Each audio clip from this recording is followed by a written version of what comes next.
पहला सब्जेक्ट। राष्ट्रीय प्रतीकों पर भारी वोट बैंक की सियासत की एक क्लास है हुक्म।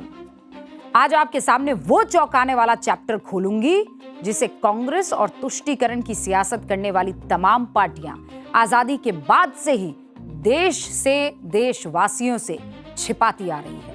ये वो इंपॉर्टेंट चैप्टर है जिससे उस बड़े सवाल का जवाब मिल जाएगा।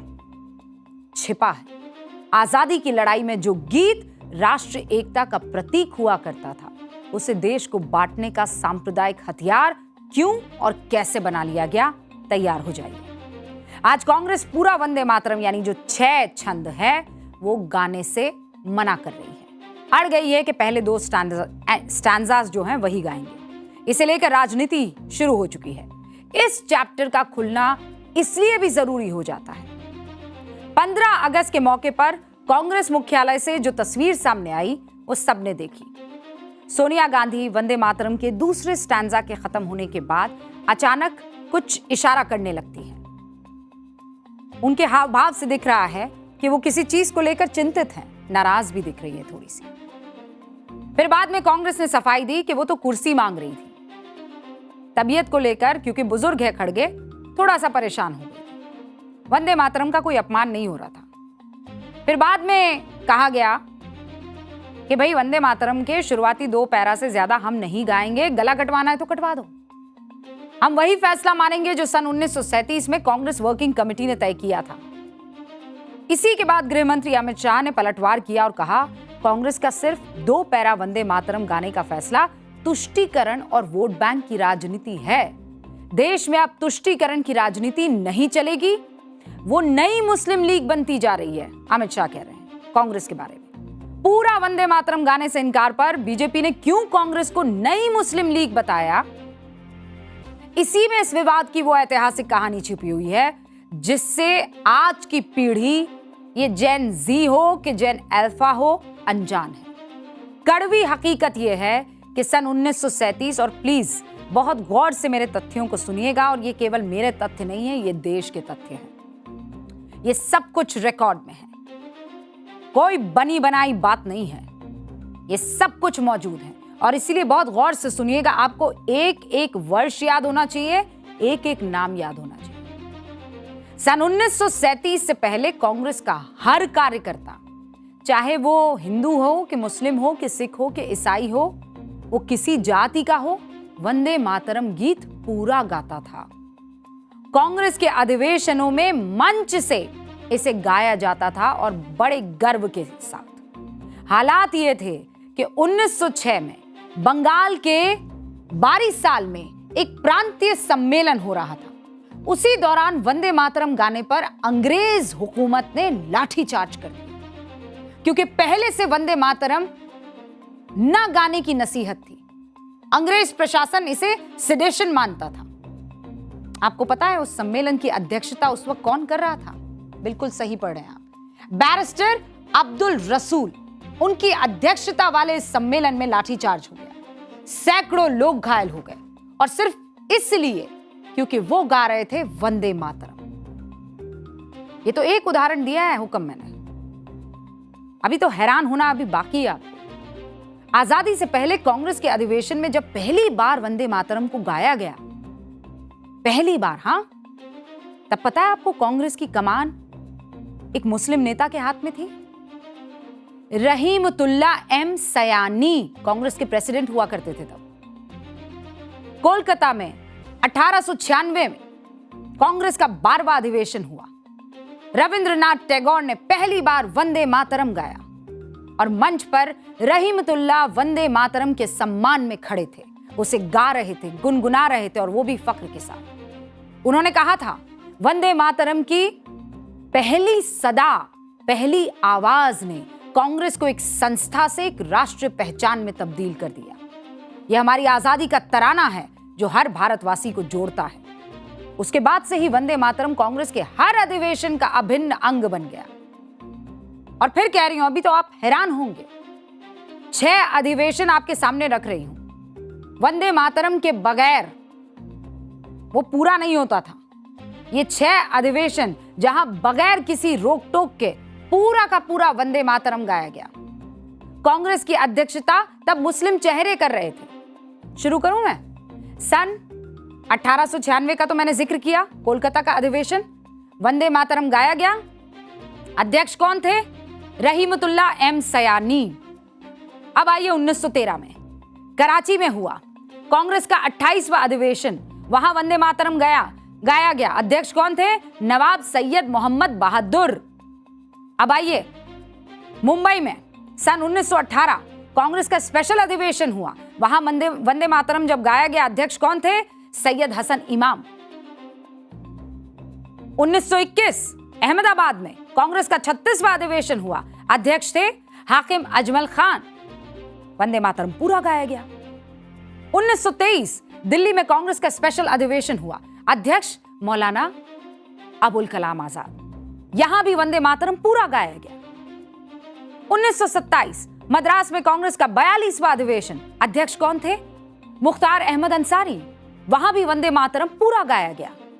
तो क्या ये सब मुसलमान नहीं थे? क्या ये सब कलमा गो नहीं थे? क्या इन सबको इस्लाम से बेदखल कर दिया गया था? आजादी की लड़ाई में हिंदू, मुस्लिम, सिख, ईसाई, हर भारतवासी वंदे मातरम का तराना गाता था। इसे गाकर फांसी के फंदे को चूमता रहा, क्योंकि ये गीत उन्हें अपनी जन्मभूमि, अपने मादरे वतन की आजादी की प्रेरणा देता था। उनके लिए वंदे मातरम राष्ट्रीय एकता का गीत था। 1905 में जब अंग्रेजों ने धर्म के आधार पर बंगाल का विभाजन किया, 6 अगस्त को कोलकाता के टाउन हॉल में 30,000 लोगों ने एकजुट होकर वंदे मातरम गाया था। स्वदेशी आंदोलन का यह प्रतीक बना। इतिहास हुक्म पलट कर देख लीजिए, इतिहास। उस प्रदर्शन में हिंदू, मुस्लिम सब थे, बल्कि मुस्लिम तादाद ज्यादा थी। तब कश्मीर से कन्याकुमारी तक और अटक से कटक तक हर भारतीय एक ही नारा लगाता था, वंदे मातरम। अंग्रेज इससे इतना घबराते थे कि सन 1905, 1906, 1908, 1938 इस गाने पर पाबंदी लगा दी इन अंग्रेजों ने। भारी जुर्माना लगाने का ऐलान कर दिया इन अंग्रेजों ने। इसके बाद भी आजादी के मतवाले माने नहीं। अंग्रेजों ने दमन का क्रूर चक्र चलाया। फिर अब सवाल है कि वंदे मातरम के नाम पर तब के जेनजी फांसी को गले लगा रहे थे। आंदोलन करके भारत के लोग लाठियां खा रहे थे। फिर वंदे मातरम के 2 स्टैंजा पर कांग्रेस ने 1937 में मोहर क्यों लगा दी? और वो कांग्रेस का मीटिंग पॉइंट जहां पे एक से बढ़कर एक नेता मौजूद, क्यों मोहर लगा दी? मैं इसका जवाब दूंगी आपको। पहले केंद्रीय गृह मंत्री अमित शाह का एक बयान आपके सामने रखती हूं। 1937 में कांग्रेस पार्टी ने मुस्लिम अपीसमेंट के लिए वंदे मातरम के 2 टुकड़े कर देश के विभाजन की नींव डाली थी, और वहीं से 2 राष्ट्र के सिद्धांत को ताकत मिली थी, और अंततोगत्वा देश का विभाजन हुआ और पाकिस्तान का जन्म हुआ था। आज जब वो ऐतिहासिक गलती को नरेंद्र मोदी सरकार ने सुधारकर वो निर्णय को कानूनी जामा भी पहनाया है, इसकी अवहेलना करने का कांग्रेस ने कल निर्णय किया है। पहले वंदे मातरम का विभाजन हुआ, 2 स्टैंजा गाएंगे, बाकी छोड़ देंगे। ये वंदे मातरम का विभाजन था असल माने में। देश के गृह मंत्री अमित शाह जो बात कह रहे हैं उसे समझने की जरूरत है। आज हम आपके सामने 3 घटनाओं का जिक्र करेंगे, प्लीज बहुत गौर से सुनिएगा। पहली घटना 1937, दूसरी घटना 1938, तीसरी 1940। शुरू कर रही हूं मैं। 1937 में कांग्रेस ने प्रस्ताव पारित किया, वंदे मातरम 2 ही छंद जो ऊपरी है वो गाए जाएंगे, ये फैसला ले लिया गया। 1938 में मुस्लिम लीग की पीरपुर कमेटी बन जाती है, और 1940 में इसी मुस्लिम लीग ने अलग देश के लिए प्रस्ताव पास किया। अब आगे की बात ध्यान से सुनिएगा हुक्म, क्योंकि यही वो 3 ऐतिहासिक घटनाएं हैं जिन्होंने 2 नेशन थ्योरी की भूमिका तैयार कर दी और देश बंट गया। 1935 के गवर्नमेंट ऑफ इंडिया एक्ट के तहत 1937 में प्रांतीय चुनाव हुए। इसके नतीजों ने मुस्लिम लीग के कान खड़े कर दिए। किसी भी मुस्लिम बहुल राज्य में पार्टी की सरकार नहीं बनी। मुसलमानों के लिए रिजर्व 482 सीटों में भी मुस्लिम लीग को केवल 109 सीटें ही मिली। क्रोनोलॉजी पर ध्यान दीजिएगा हुक्म। 1937 की शुरुआत में चुनाव के नतीजे आए। इस नतीजे के बाद अपने वोट बैंक को साधने के लिए मुस्लिम लीग ने वंदे मातरम को मुद्दा बना लिया। उसी साल यानी अक्टूबर 1937 में कांग्रेस का कलकत्ता अधिवेशन हुआ। मुस्लिम लीग की आपत्ति के आगे क्या कांग्रेस झुक गई? और इसीलिए यह फैसला लिया गया कि केवल 2 छंद गाए जाएंगे। अब आ जाइए 1938 में। मुस्लिम लीग ने अपने नेता राजा सैयद मेहदी परिपुर के नेतृत्व में एक कमेटी बनाई जो पीरपुर कमेटी के नाम से मशहूर भी है। सैयद मेहदी के नाम के साथ परिपुर इसलिए लगा है क्योंकि जनाब अवध क्षेत्र के परिपुर रियासत के जमींदार हुआ करते थे। खैर, ये पीरपुर, माफ कीजिएगा, पीरपुर कमेटी की रिपोर्ट पर आप ध्यान दीजिए। 1938 के नवंबर महीने में रिपोर्ट आती है, कांग्रेस शासित राज्यों में मुसलमानों पर अत्याचार हो रहा है। पीरपुर कमेटी अपनी रिपोर्ट में कई तरह के अत्याचार गिनाती है। उनमें एक ये भी था कि मुसलमानों पर वंदे मातरम गाने का दबाव बनाया जा रहा है। यानी पहले तो मुस्लिम लीग ने राष्ट्रगीत के 2 टुकड़े कराए, उसके बाद यह भी कह दिया कि राष्ट्रगीत जबरदस्ती थोपा जा रहा है। जिन्ना की पार्टी को एहसास हो गया था कि कांग्रेस उसके आगे कहीं ना कहीं प्रेशराइज महसूस कर रही है। वो इस मौके को पूरी तरह से इस्तेमाल करना चाहती थे। पीरपुर रिपोर्ट, उसका पेज नंबर 18, वंदे मातरम के बारे में उसमें क्या लिखा है आपको गौर से देखना और सुनना चाहिए। By excluding certain lines from the national song, the Congress High Command has conceded the League contention that Vande Mataram at least does contain objectionable passages.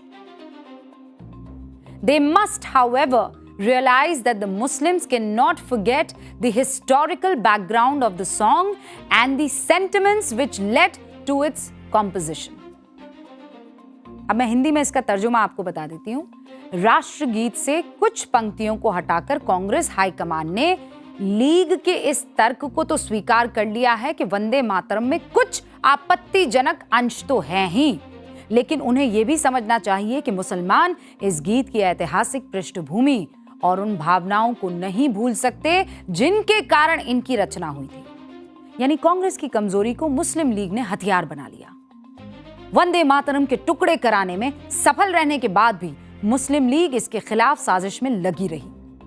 पूरे 2 साल जिन्ना की पार्टी कांग्रेस की इस अपारता का, बड़े दिल का फायदा उठाती रही। राष्ट्रगीत को मुसलमानों पर अत्याचार के रूप में प्रचारित करती रही। और फिर आया साल 1940। 23 मार्च 1940 को लाहौर अधिवेशन में लीग ने, ये मुस्लिम लीग ने, मुसलमानों के लिए अलग देश की मांग का प्रस्ताव पारित कर दिया।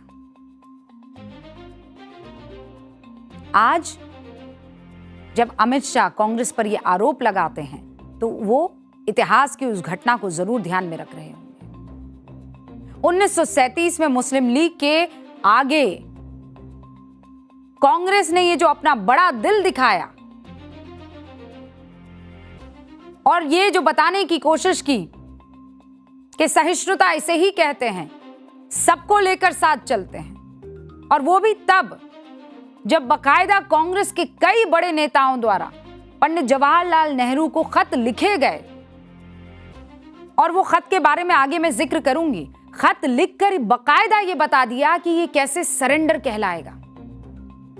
देश के बंटवारे की नींव उसी वक्त डल गई थी हुक्म। मुस्लिम लीग जो चालबाजी कर रही थी, ऐसा नहीं है कि कांग्रेस के नेता इससे अनजान थे। जैसा मैंने आपको बताया, राजगोपालाचारी बाद में देश के पहले गवर्नर जनरल रहे। उन्होंने लेटर लिखकर क्या कहा? महात्मा गांधी को बकायदा चेताया। क्या कहा? अगर मुस्लिम लीग की मांग के आगे झुके तो यह सिलसिला रुकने वाला नहीं है। गोविंद बल्लभ पंत जिन्ना की धमकियों पर कोई जवाब ही उन्होंने नहीं दिया, जीबी पंत ने। लेकिन इसके बाद भी कांग्रेस का शीर्ष नेतृत्व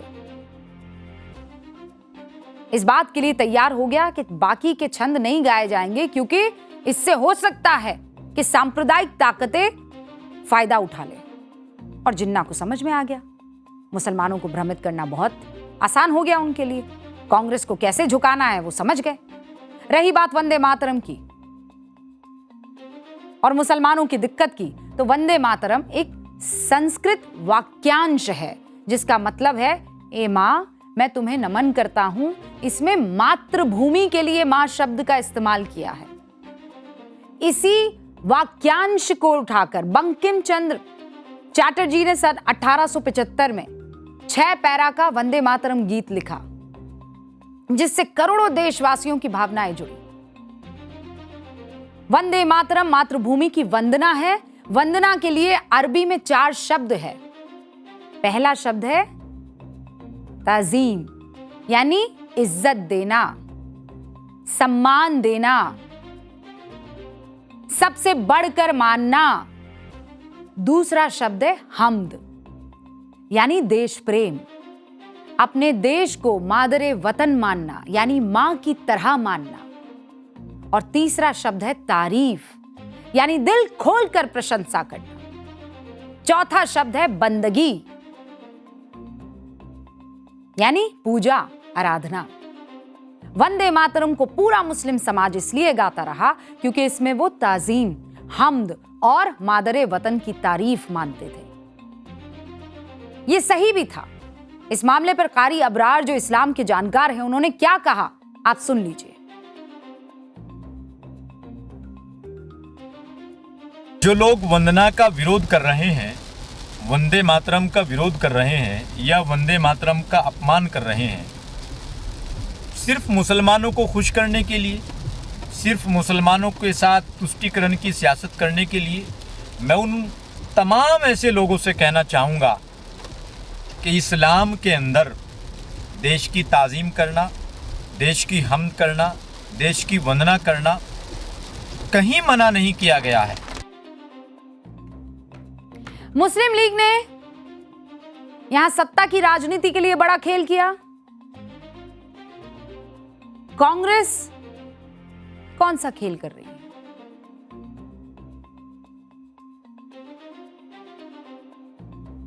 उनकी सत्ता की राजनीति सद सके उसके लिए क्या वंदे मातरम पर ऐतराज हो सकता है? और सीधी सी बात है, एक है 1937 का अधिवेशन कांग्रेस का, और एक है संसद से पारित कानून जिस पर बाकायदा राष्ट्रपति हस्ताक्षर कर चुकी हैं। संविधान की जो किताब लेकर हर जगह घूमती है कांग्रेस और कांग्रेस के बड़े नेता, क्या उस संविधान से रचे गए कानून को साइड में रख देंगे? वंदे मातरम की जब बात होती है, आज कोई मौलवी क्यों नहीं कहता कि मादरे वतन की ताजीम का गीत है, हमद यानी देशभक्ति का गीत है। कट्टरपंथी विचारधारा यहां तर्क देती है, क्यों? क्या वंदे मातरम में हिंदू धर्म के देवी देवताओं की पूजा है, इसलिए हर मुसलमान के लिए गुनाह है? अरे भाई, वंदे मातरम मातृभूमि को कहा गया है, मातृभूमि को, मां दुर्गा को नहीं, बल्कि मां दुर्गा की तरह मातृभूमि भी शक्तिशाली है, ऐसा बताया गया।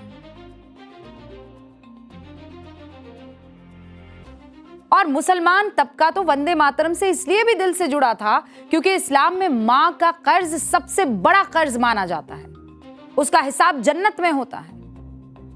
कांग्रेस अध्यक्ष रहे तमाम मुस्लिम नेता बहुत पढ़े लिखे थे, उन्होंने तो वंदे मातरम को कभी गलत भावना से नहीं देखा।